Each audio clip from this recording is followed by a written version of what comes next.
it was absolutely otherworldly. I'd never seen anything like it before, and actually I haven't seen anything like it since.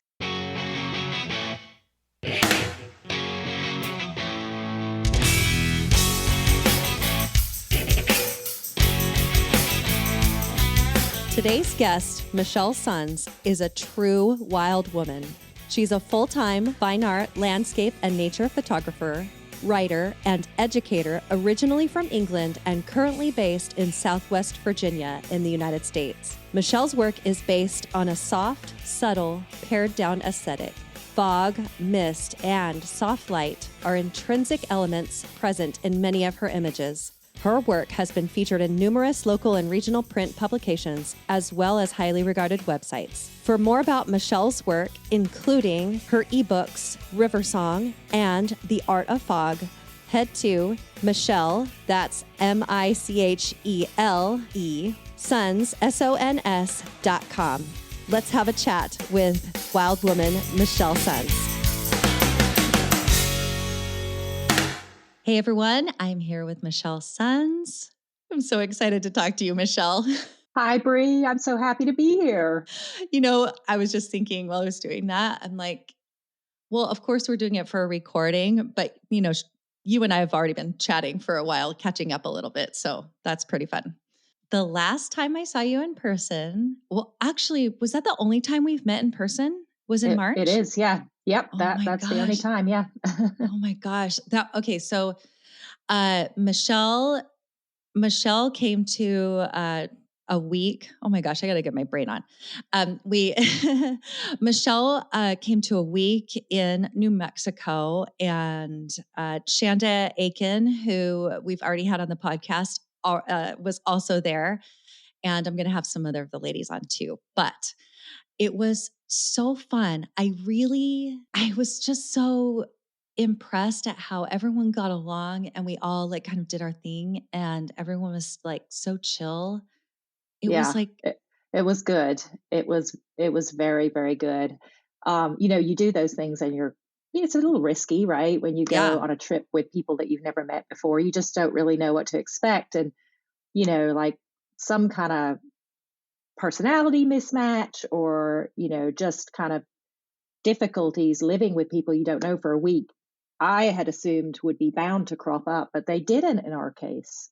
Like it just was, we all got along so well and we had so much fun, and it was just a really positive experience for me. So I'm glad I got to do that with you guys. Yeah, me too. And it was fun picking you up from the airport. Yeah. Yeah.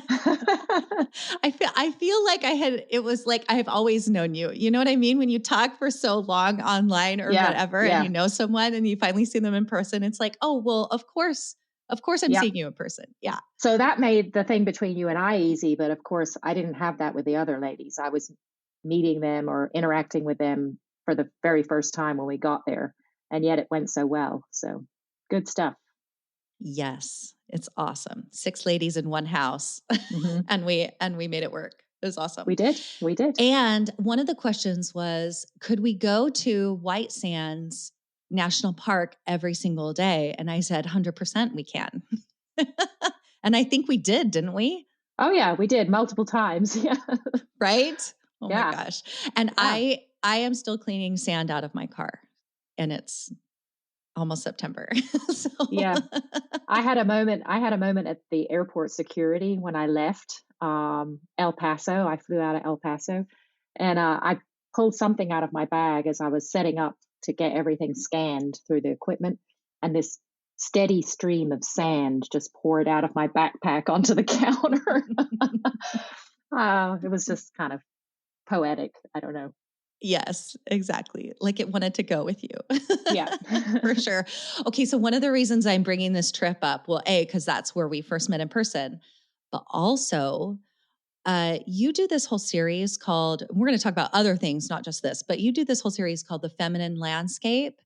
And I was not secretly, I was going to say secretly, but not secretly hoping, because I think I said it out loud. I'm like, are you going to do a feminine landscape on the dunes?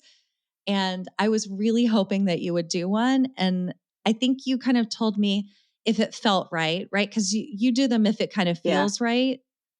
Well, yes, but even sort of beyond that, technically the project is retired, Mm-hmm. has been for a while. But I have been known to temporarily pull it out of retirement if the everything lines up and it just seems like the right thing to do.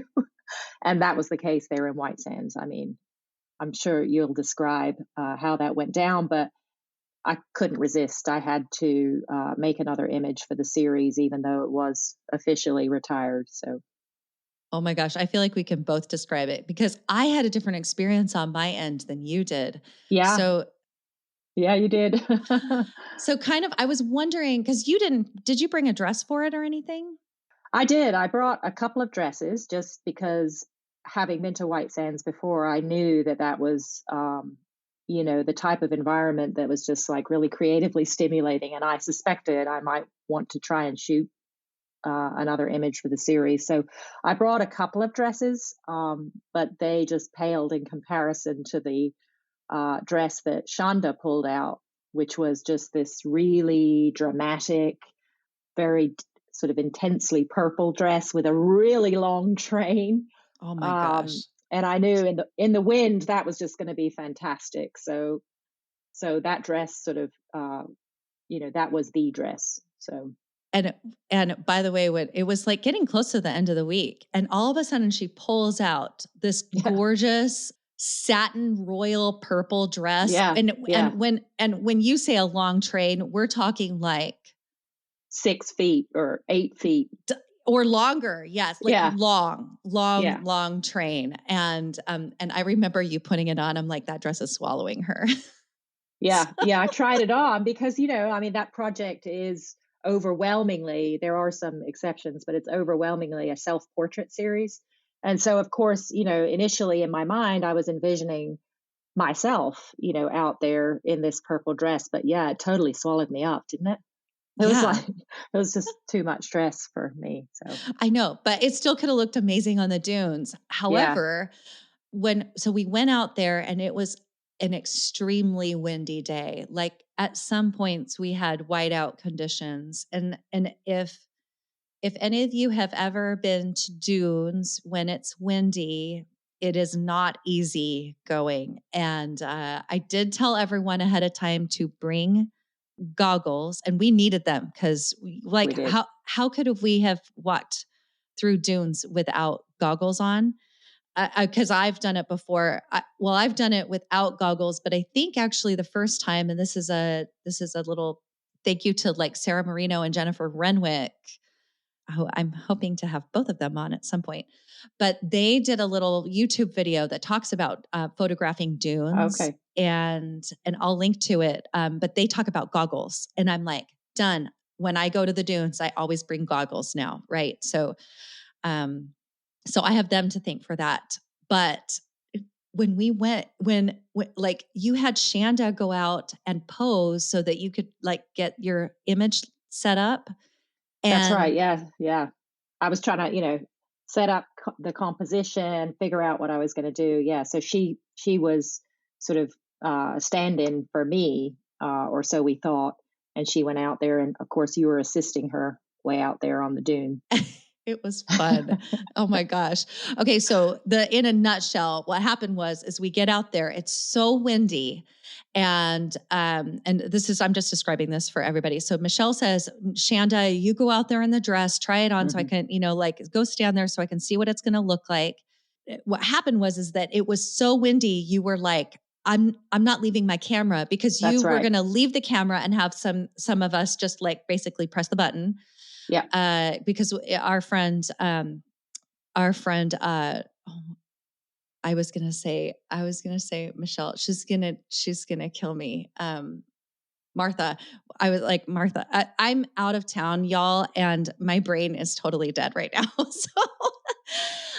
Martha, thank you. So Martha was with you, and I She think was. Yeah. she was just going to do it, right? And instead, you were like, forget it, scratch. It Yeah. has to Well, be Shanda. yeah, two things happened. One, that sort of the wind intensified, and that sort of like sandstorm that we had been viewing in the distance moved right up on us. So Yes. this sort of like really intense sandstorm descended on us. That in combination with just the amount of wind, it was like, no, I can't leave my camera and, and get out there. And besides that, everything was getting wider and wider and wider. Right. Exactly. And so Shonda was Exactly. disappearing, she was just Right. fading away. So it was kind of like uh, now or never, it was Shonda is the model and this is the moment. Right. And I don't know if you know this, but will you send me this image so we can include it? I can include it Yeah, in. Okay. absolutely. Yeah. And so I'm behind this dune. So if you're looking at this image, I'm actually behind the dune to the left. And she's like, "What do I do?" She said, "Michele wants me to be the model." And I said, "Oh, great. Like, awesome." And she's like, "What do I do?" I'm like, "Well, you can't just stand there, do something." And so she starts doing these. And this isn't like, hey, this isn't just like I'm talking like this. I am like screaming these things because it's the only way you can hear each other. Yeah. And I'm like, do something, just start moving. And so she starts going into these yoga poses. And Mm-hmm. that's when she did this warrior pose. And that's Mm-hmm. what's in the photograph. And she just like, you have these dunes that are already beautiful and like awe-inspiring, and the powerful wind that's kicking up. Yeah. And then Shanda is in this like warrior pose. And I think, didn't you name it Dune Warrior? Yeah. Dune Warrior. Yeah. It's just amazing. And I feel so much power when I look at Yeah. that image, partly because I was there and I experienced it.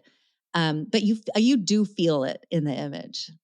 Yeah. It's, Shonda is so beautifully tall and Mm-hmm. elegant, and she just struck that pose perfectly. And at the moment that she struck the pose, that wind just grabbed the back of that dress and just threw it out behind her in this really beautiful, sort of perfect way. I mean, the whole moment was wonderful. So I I was just got happy to goosebumps. catch it. Yeah, it was incredible. I So just yeah, got goosebumps all over again. I just the power in the image is what struck me. She looks, like a very powerful woman. So And she is yeah, actually like, it is her, it she is is. her Yeah, personality. Mm-hmm. yeah. Yeah. Yeah. And if you've listened, I'm going to link to the episode with Shanda on there. So if you are wondering about her personality, just go listen to that one, because that she is a powerful person. So thanks, Michele. That was so fun. And I can't wait to see you again in person. We'll have to figure out when that Absolutely. is. Well, Big Bend in March maybe. Oh, hopefully. We'll have to Yeah, talk about that. I might have yeah. something else I might do. Okay. So you gave me, one of the things I love doing for this podcast is talking. We just talked about power, and Yeah. power behind this image. But I love talking about emotions when we're Hmm. photographing, or the emotions that we're experiencing, because I just feel like that is what drives us in our photography. And not that we're limited to these, but I always ask my guests their top three emotions that they experience. And I think let's just go through them. So you started with connection. Now I love this because I also feel connection. Like, I feel like when I make a photograph of something that I take, and maybe this is for you a little bit different. I think you're going to describe it differently, but I always feel like then I'm like tethered to the subject or whatever I'm photographing. And I take that with me because I then have the photograph to Hmm. remind myself of that connection. And I really love this. Do you want me to read what you wrote, or do you just want to talk about it? Because I think you just Uh, summarized it. yeah. So I just gave you one sentence, but what I thought I would do is just give you a description of a particular scenario in which I felt a very strong sense of connection. And the particular scenario is also described in my ebook, River Song. So I thought I would just read one paragraph because I feel it describes the experience better than I would be able to on the fly. So Awesome. Have at it. the setting is New River Gorge National Park in West Virginia, deep in the winter during the middle of an extremely cold and icy period there. And I was actually living there for a month. So I spent a lot of time inside the national park. And there was one day where I was standing down at river level, sort of, beside the new river. It was really icy and cold. And there was fog moving in along the river. And so I'm going to read you now this paragraph that describes the experience. Standing beside the icy river, I noticed that the drab brown tones of the winter trees were punctuated here and there by the ethereal white skeletons of sycamore trees lined up along the banks. A diffuse fog floated above the water, approaching and passing me by in waves. The shallows before me gurgled with the flow of the water over the rocks, and the deep water beyond was a bright aquamarine blue.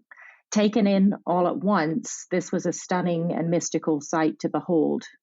The fog moved languidly around me in all directions, both with and against the flow of the river, and at times it flowed towards me from the left and the right, swirling and rising above me, casting me as a fog conjurer with an audience of ghosts lined up across the opposite bank. So that was the experience. And I was alone, which was a critical part of sort of reaching this very sort of connected state when I'm out in nature. I really need to be by myself, or else the nuance of the connection just kind of passes me by if I'm, speaking with someone or aware of someone else being there. I really need to be alone to sort of discover that moment.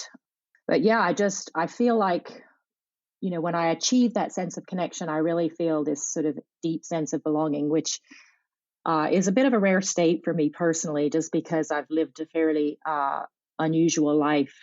Certainly in my younger years, I moved around a lot with my family, and I never really felt like that sense of belonging. And so I really find that occasionally when I am out in nature making my art, that I'm able to really feel a deep sense of connection and belonging wherever I am. So that's incredible. I love that and I know it doesn't always happen, but I love that this is happening for you to give you that sense of belonging, because I think there probably, if I had to guess, there are probably a lot of us that struggle with, belonging and, feeling connected and belonging in the places that we're at. I know when I moved to Texas, it took me a while to really feel settled, to kind of, I don't have a good word, but the word I'm coming up with is snuggle, like snuggle into the comfort of the landscape, and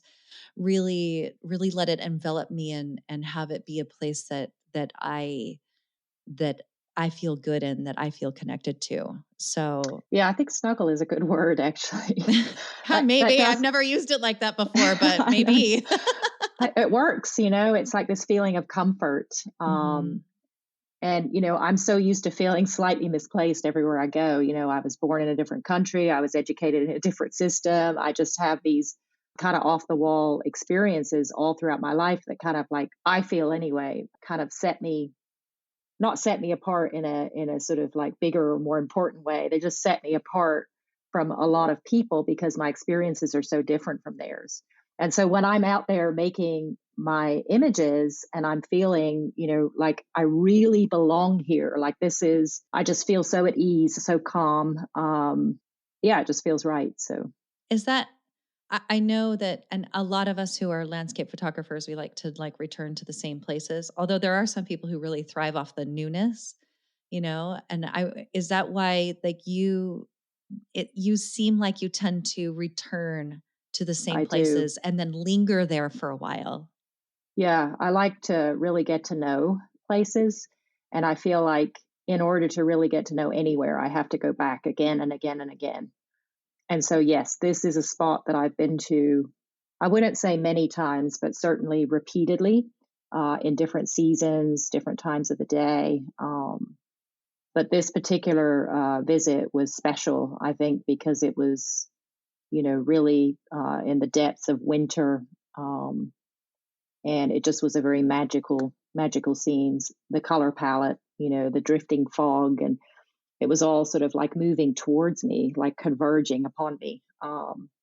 There were a lot of things about it that made it unique. So, I love it. And one of the places that, and you just returned from here, is Acadia that you've repeatedly visited. How many times have you been mhm. there? 4 at this point. Uh, And was this your longest trip? it was, yeah. I spent a month living there inside the national park. But I would say, in the aggregate across 4 visits, I've probably spent 10 weeks inside the park at this point. That's a good amount of time. Yeah, yeah. It's so interesting what brings us, like, I'm watching different photographers and, just kind of silently observing, where people gravitate towards. And, Hmm. I mean, you obviously love fog. I um, do. I mean, you had, is your ebook, or was that a little free one called The Art of Fog? I did. I had a freebie ebook called The Art of Fog. It was retired, but I'm in the process of finishing up the expanded edition of The Art of Fog. So there will be one forthcoming. Ooh, okay. So tell us about that at the end. Yes. Okay. Yeah. Right? Right? Okay. So one of the next emotion that you talk about is serenity. And I also really love this emotion because there is, for me, especially when I'm alone, if I'm in the dunes, especially when I go to the dunes, because this is like, White Sands is a place I love, and there's just a quietness there.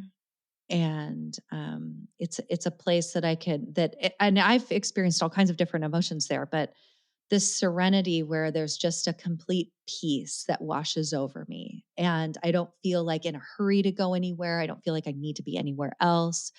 I don't feel like there's that I have troubles, and maybe that's my definition of serenity. But you talk about, in your example, walking along the banks of this lake. Hmm. And by the way, if you look on this is for my audience. If you look on the episode, I will put all of the photographs and I'm going to eventually do blog posts. So if you're listening that far ahead, then there will be blog posts with these images. So we're just getting started here. So tell us about this feeling of serenity, because I think a lot of people are looking for this feeling of Hmm. peace when in life, and maybe especially when they're doing photography. Hmm. So I actually, when I was trying to decide what the emotions I most often felt were for our conversation today, I came up with serenity, but I wanted to be sure it was exactly the right word. So I looked up the definition of serenity, and so it basically sort of brings together 3 feelings: calm, peaceful, and content. Content. That's a Yeah, good one. Yeah. content. Yeah. Hmm. So, yeah, the recent experience that I had where I felt a very strong sense of serenity was indeed on the shores of a lake there in Acadia National Park. And I was there at dawn, by myself. There was nobody else around, nobody on the trail. It was just me, the water, the ripples of the water hitting the shoreline. There was a fog all over the lake, and the loons were calling. The loon is a kind of bird that is quite common up in Maine, and they have this incredibly haunting call. It's just unlike anything else I've ever heard. And so, just standing there, looking at this beautiful foggy scene, the water was dead calm. It was like a mirror, um, and watching. Well, there were a few little ripples at the edge, but other than that, looking further out, it was just like a mirror.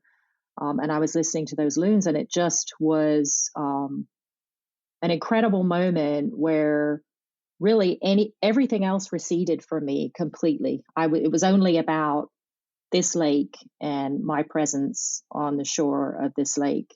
There was nothing else in my mind. I wasn't, thinking about where I was going next. I wasn't really even thinking about image making, because I had zero sense of urgency. This was a particularly foggy period of time up in Acadia. And so I didn't have any sense that the fog was going to disappear anytime soon. It had been in place for weeks at this point.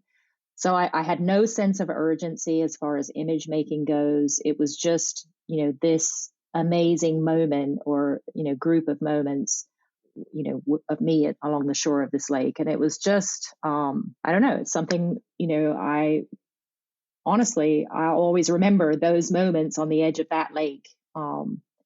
I made some images that I'm happy with, and I have the images to remind me of the experience, but it really is sort of burned into my memory. And this will sound a bit maybe a little strange, but I really always feel like when I have these moments, memorable, meaningful moments out in nature, like I feel like they become a really significant and important part of me, like the physical act of sort of breathing in that air.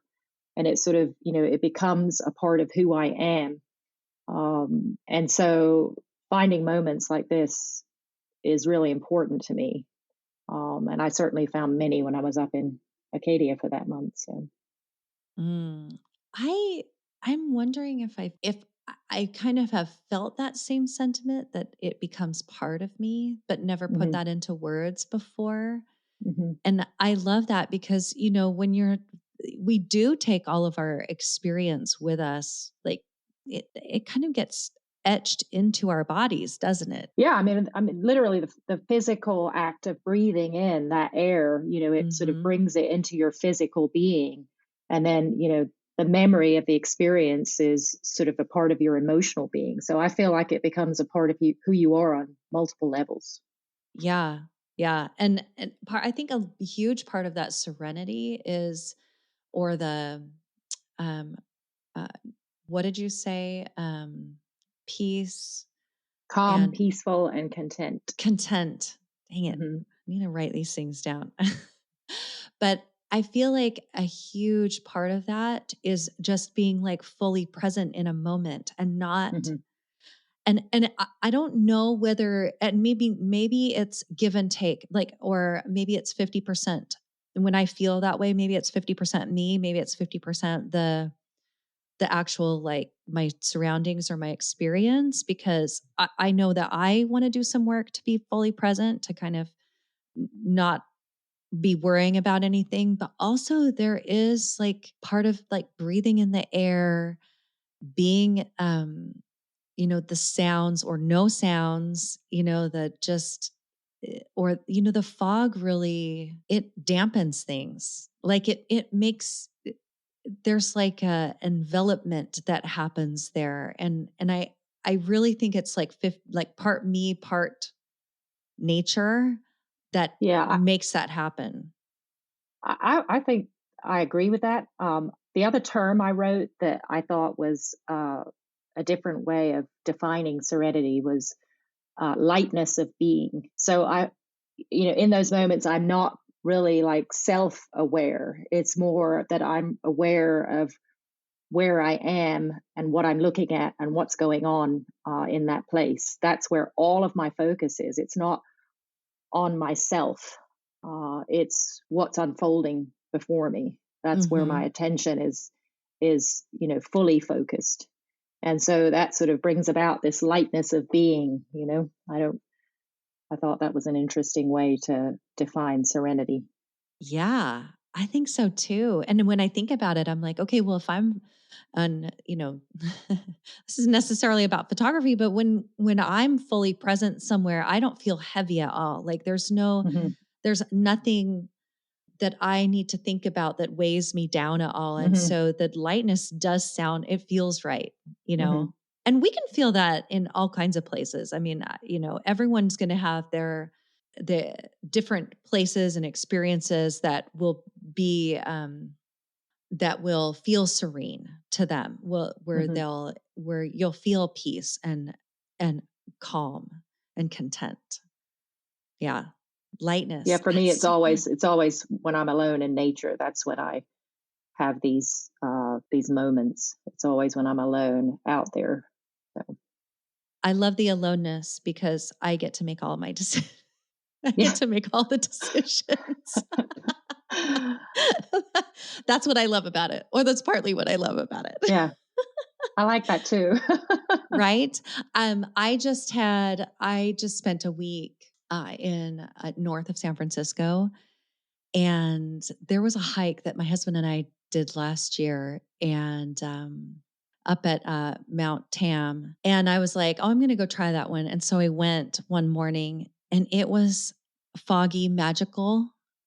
I mean, it was awesome. And we get some fog in Texas, but not, not normally. And I went there 2 more times after that. So, and the middle time was not foggy, but the last time I went was really foggy, and I made sure I went early so it didn't burn off. And it truly was magical. So I understand this magic of the fog. And, you know, in this hike, you walk through there really are different landscapes, because part of it, you're like walking on exposed hill that's overlooking the water. You can see part of San Francisco. You walk into like a magical redwood forest. I mean, there Mm, like redwood groves, and then down these stairs. I mean, there are, there's a creek that runs through part of it with like a small waterfalls. I mean, this hike has everything. Besides the beach, I didn't do any other hike. I did this one because I'm like, I want to go back multiple times. So sounds wonderful. it was for sure. And being alone with myself, uh, I love being with people. I'm like energized by people, but walking alone with just my own thoughts, being able to just notice things quietly is really an important part of my experiences, and I suspect same for you. Absolutely. Yeah. There's a purity to it or something. I'm not sure Yeah, how to yeah, put it into words, but right. I know what we're trying to do here is put into words some of these indescribable things, and mhm. it is kind of difficult. I understand. So this last emotion I have felt so many times, and I actually love it. And when I want to feel this one, I will go out in nature, because it separates me from my normal day to day so that I can experience it. And it's gratitude. And Mhm. because sometimes when I get like too much in my head, I want to notice the good things that are happening around me, and being, even taking my camera. When I have my camera, I have a different mindset on that than, you know, than other times. And so I want to feel this on purpose, and I love it. So I'm wondering, when is a powerful moment for you that you felt gratitude? So I chose perhaps the most dramatic example I could for this emotion. Of course. I experience gratitude when I'm out in nature on a daily basis, and it really doesn't matter where I am.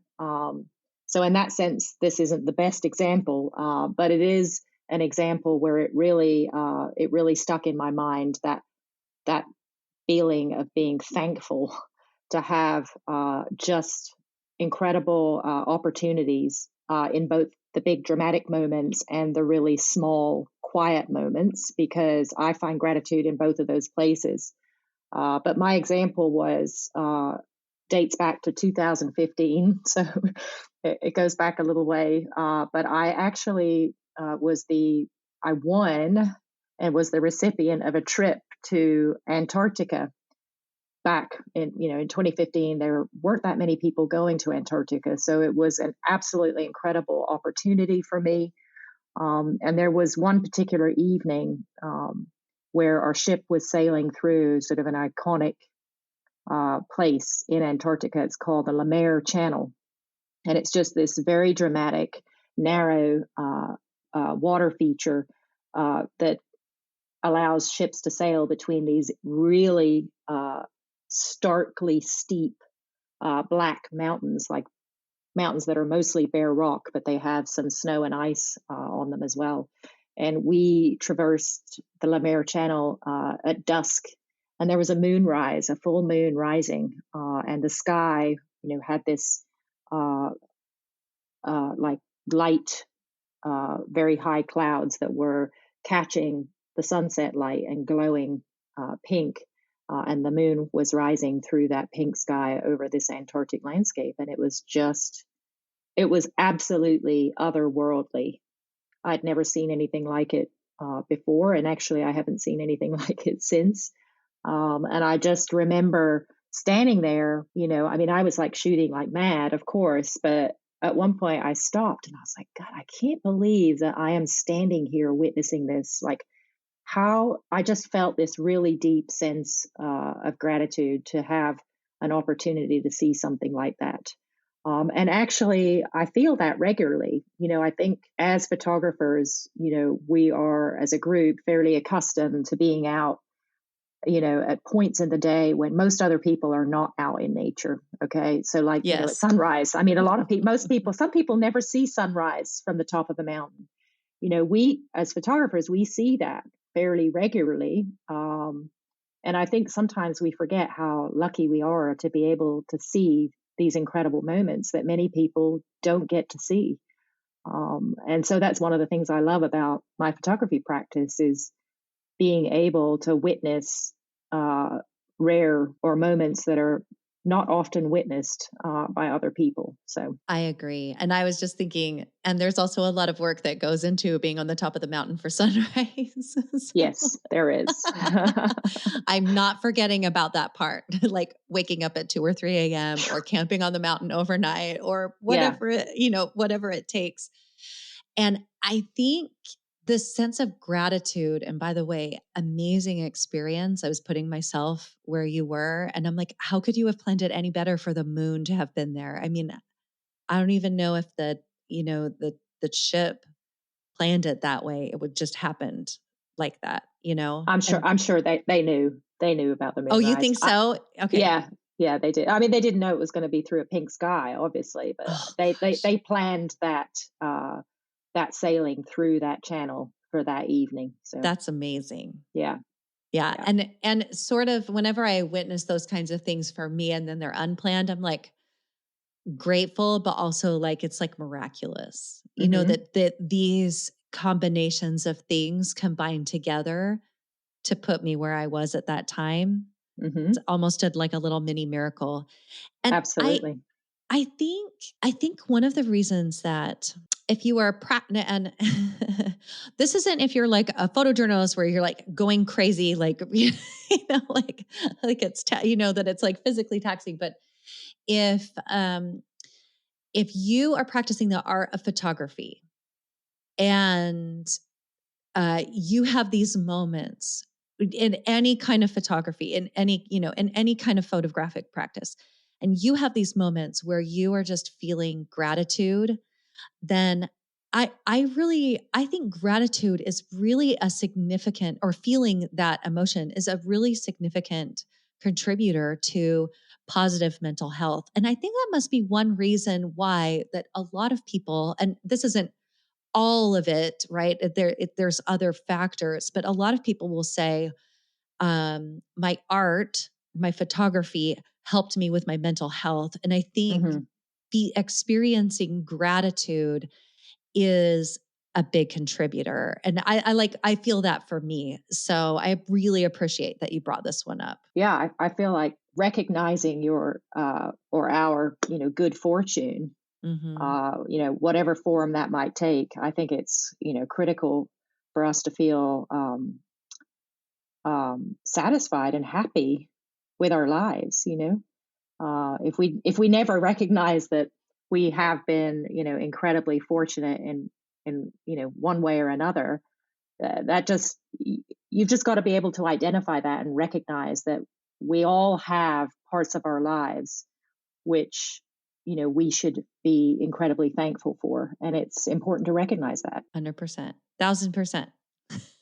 And like I said, it doesn't have to be a full moon rising over the Lemaire Channel in Antarctica. It could just as easily have been that quiet moment of me standing by the lake in Maine.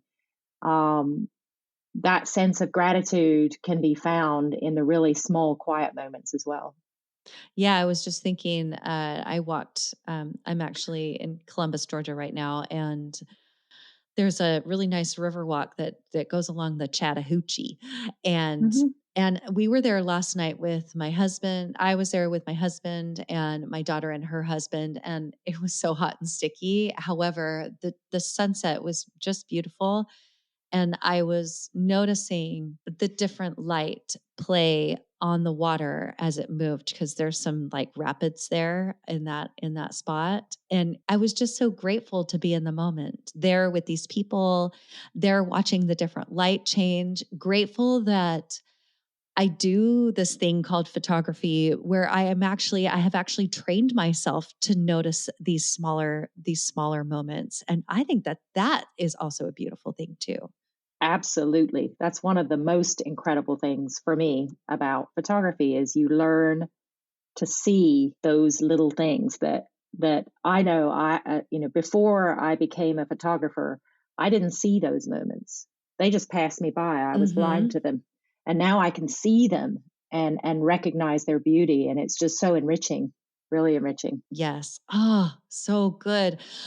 Michelle, I love all of these emotions that you brought. Like they're all just resonating with me, and I know that there are so many more that we could talk about. So I'll probably ask you to come back on at some other point. I'll come back. Yeah, I'd love to. How about after some other experiences that I know you're going to have? I'm excited. Yeah. So before we go, and thank you so much for chatting with me today, and taking the time. And I, I really, I appreciate, this is me personally. I'll express my gratitude. I appreciate your friendship and for the example. Oh, I want to tell you something. This is so everyone can hear. I want to tell you something that I've been doing before we go, because one of the things that you said in March is we were talking about who inspires you. Remember, we were all like looking at books, and I was like, well, who inspires you? Mhm. And you're like, well, I go into my Lightroom catalog because I love my own work. Well, that sounds really, No, really like self-centered, but I no, know, that but it's oh, it's not really that I inspire myself. I just try to hone my vision by doing that. So, right. But I was thinking about it, and you're right. It could sound a little like self-serving or whatever, yeah. but I have been thinking about this in a way that's like, I want to be able to open my own like my own, wherever I keep mine, it's my Lightroom catalog, and love so much of what I do. And for me, that was like a really like that that sparked a pursuit for me. And so I've gone into now, like, I'm changing how I think about, like, just with that, like what you told me, I'm starting to change how I think about my own work. And I actually printed up a set of, well, as many as I could, like, because I quickly did it before I left, but I printed up like a set of like 13 images, and ones that I was like, I love these. And I don't care if anyone else sees them right now, but I just want to take them Yeah. around and love them.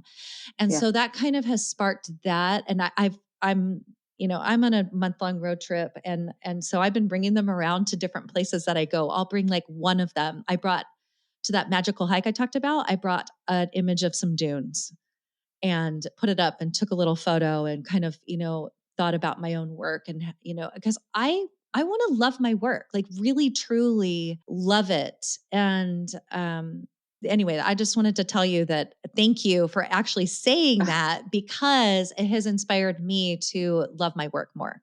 So thanks. Well, it's lovely to hear, and you're welcome. No, I just no, I mean, I spend.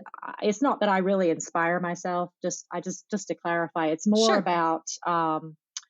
it's more about learning to recognize what resonates for me and doing more of that and less of the stuff that doesn't resonate for whatever reason. I keep continually try to redirect myself and my efforts towards what brings me joy.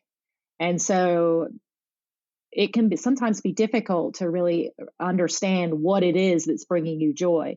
And so I find continually diving into my catalog and paying attention to what I'm photographing or what I'm choosing to process when I get home, it's telling me each time I go in there and look and see something, it's telling me more and more about what resonates for me personally and what brings me joy personally. And so I'm able to refine my focus and my approach just by looking at my own work. But certainly I'm inspired by many other photographers and other artists in different fields of art. So I think my inspiration comes from outside, but I look to my own work to inform myself about what's going on in my own head, you know? I love it. Yeah. And probably inspiration it was in a conversation and you were like, Hmm. yeah, when I open up my catalog, I love what I do. I think that was like the major sentiment. Like I But truly, I do think it's really important to learn to love our work. And that's one yeah. way of doing it. So Yeah. So good. Well, thank you. Thank you for inspiring me to love my work more. well, thank you for bringing together, photographers, for many different areas of photography like you do. You're such a people person and such a bringer together of people. And that stuff is important because as a group, we tend to be terribly introverted. So I love what you're doing, bringing people together. So Thank you. I do love making connections, and that's really important for me. So, it's definitely one of your so superpowers. I think it is. I think it is It is. actually. So this podcast, a lot of things I'm doing, I'm just like embracing it all. I'm learning more about myself now that I'm almost 50. So so, to finish up, I want my audience to connect with you. So, tell us a little bit about what you're doing now, what you're excited about, and what you would like to invite people to Sure. come to. So I am focusing a lot of my efforts as a professional on building a library of educational ebooks. I've written and released one so far that is River Song.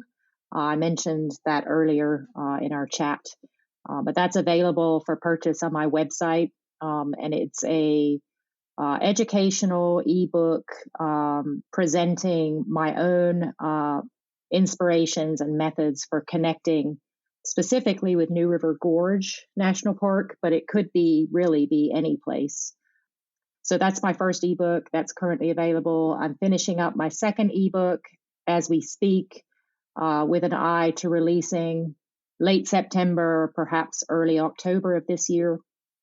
That's going to be The Art of Fog, an expanded edition, well beyond the free ebook I had in place at one time. That was a really popular product, and I expect, or I hope, a lot of people will be very interested in this expanded edition. I'm super proud of it and really excited to release that. So that's coming this fall. And then I have another project that will be come to fruition next year. That will be an ebook called Dawnland, which will be the equivalent of River Song, but for Acadia National Park. Um, and that's my sort of ebook focus. I also offer mentoring, one-on-one mentoring for selected photographers. I it's in a way it's kind of like an application process because I'm looking for people that are a good fit. We need to be able to work together well. So there needs to be a fit of personality. So I do have a number of mentees currently, but I have space for a few more. But once I'm full, I'm full.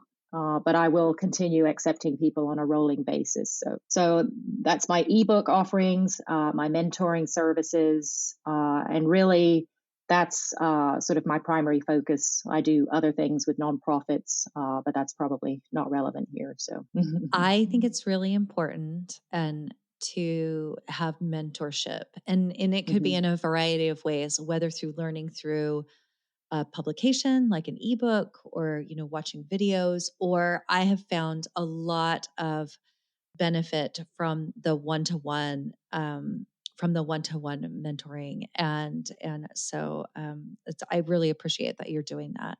So it is really necessary. Yeah, it was a critical to part improve. of my own Yeah. development as a photographer over the course of many years. And so I feel that I'm at a point now, 15 years down the road, that I'm able to, I have something to offer growing photographers. So You absolutely do. thank you. Well, thanks everyone. Thank you, Michele. Bree, thank you for having me. I'm so grateful that you came to chat with me. It was really, I'm personally gaining a lot from these conversations. So I appreciate it. Love chatting with you. Same. Okay, well, until the next time, and maybe it'll be in person. Hope so. Thank you everyone for listening. And I think that's it. So I will catch you on the next one. And I think this one's done.